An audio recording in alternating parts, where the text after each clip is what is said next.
Hey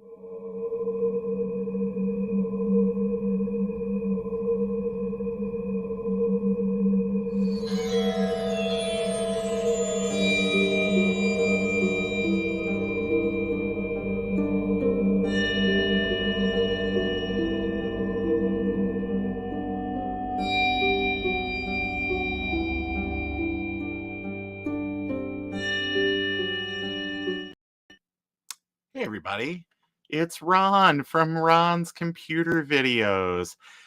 How's it going? I've got to do something about these monitors. I just feel like they're too low. I don't know. We'll fix it eventually.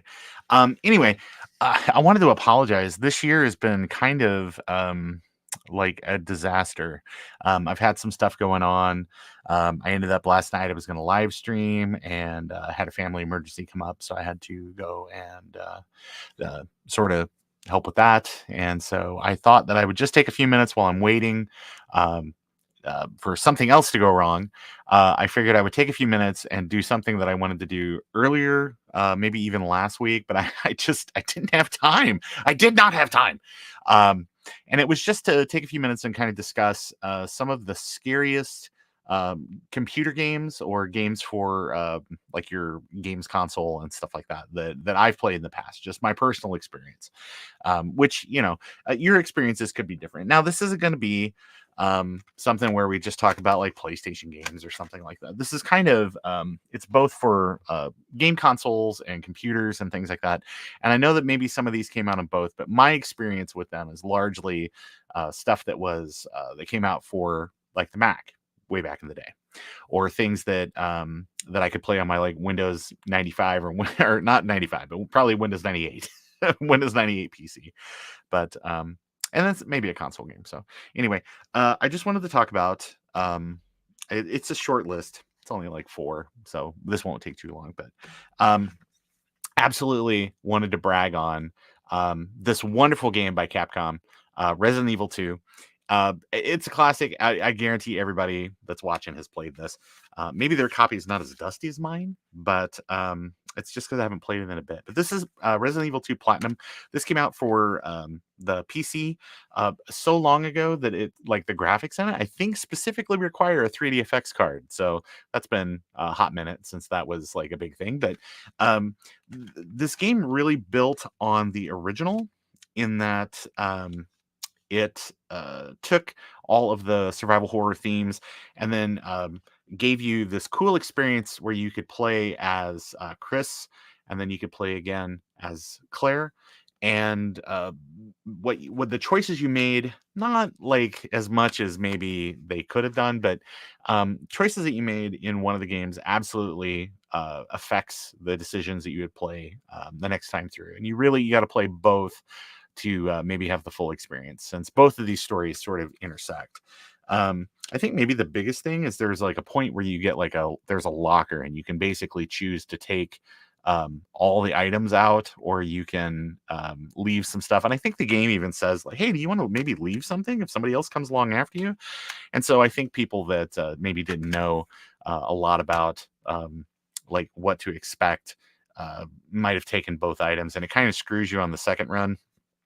But I always played it where it was, where I would always do Chris first, or Leon. Sorry, I don't know why I'm saying Chris. But I would always do the Leon run first, and then I would do the Claire run, which is I don't know if that's canonical, like the way to do it, but that's how I did it. So anyway, it's a lot of fun. If you can pick up a copy used or acquire it in the usual places, I would definitely do so. If you play the PC version, I think it's locked at 60 frames, so it's a little bit of a different experience compared to playing on console.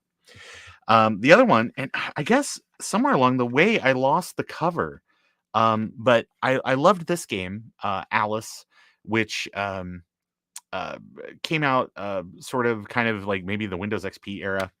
But this is a really fun game. It's EA. It's rated mature, and it's another one of those games where there's so much that it's got to go on 2 discs.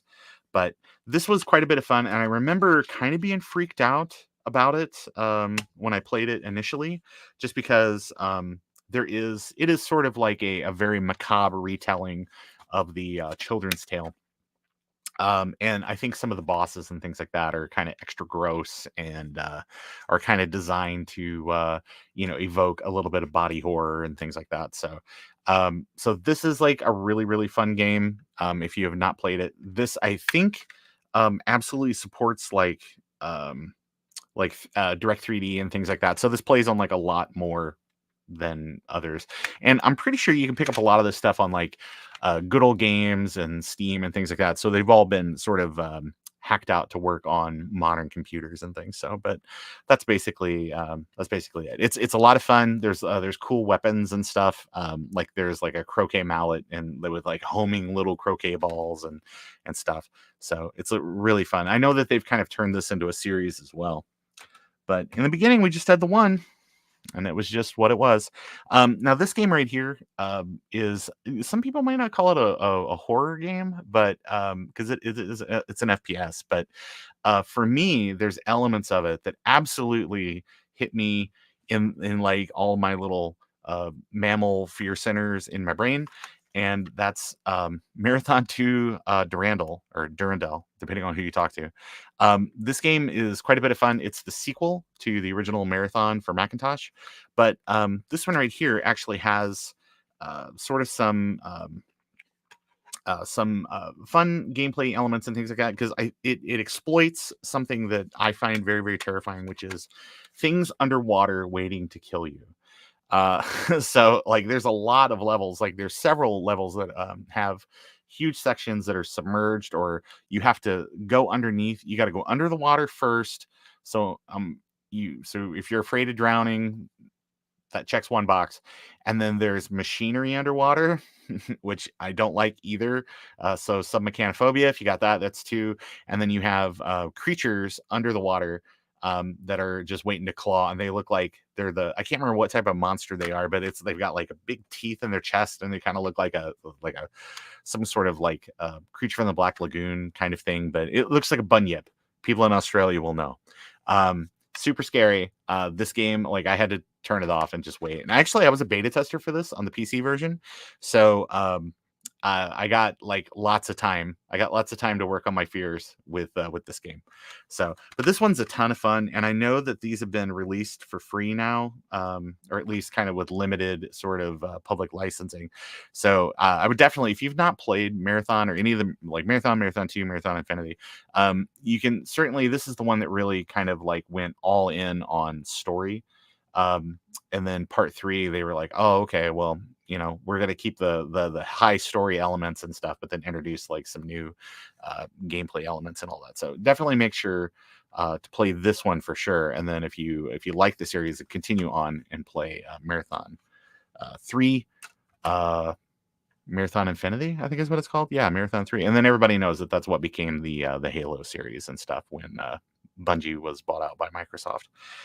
And I wanted to say, like, the scariest game in my whole collection, the one that has cost me the most sleep over the years, the one that absolutely has just a reputation for just completely twisting people's minds back in the day, and continues on to these days, especially with just how difficult it is to use it. It's the Dreamcast web browser. Like I just remember I was like, wow, this is really, really great. And I'm going to help people with their Dreamcast and their modem, like especially relatives and stuff, when they discounted all the Dreamcast stuff.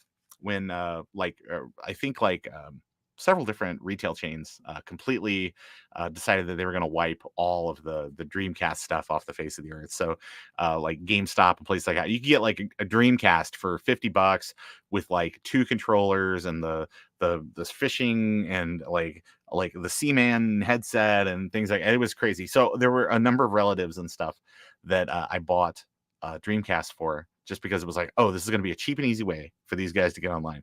I even had a couple of keyboards. That's how serious I was about all this. And gave them out to people, and people had nothing but problems because it's like the browser would be unresponsive. It would crash. They would have compatibility with a lot of sites and things like that. And then I had like several people that were like, I was out there on the Social Security website, and I'm like, Yeah, I wouldn't be doing stuff like that. This was supposed to be where you could look at the eBays and maybe buy something fun. So yeah, what a nightmare. What a nightmare this game was. Not a big fan. So, but I know that I think basically every console came with this, or because I think it came with the modem for sure. I even had like some of the network cards back in the day. But that those are crazy expensive now. So anyway, that's really it. I just wanted to show you some games and make a little funny joke about my poor experiences with the Sega Dreamcast web browser. And so that's what we did today. So anyway, that's it for the moment. I want to thank everybody for taking a few minutes out of your afternoon to spend it with me. And as I always say, Apple II forever.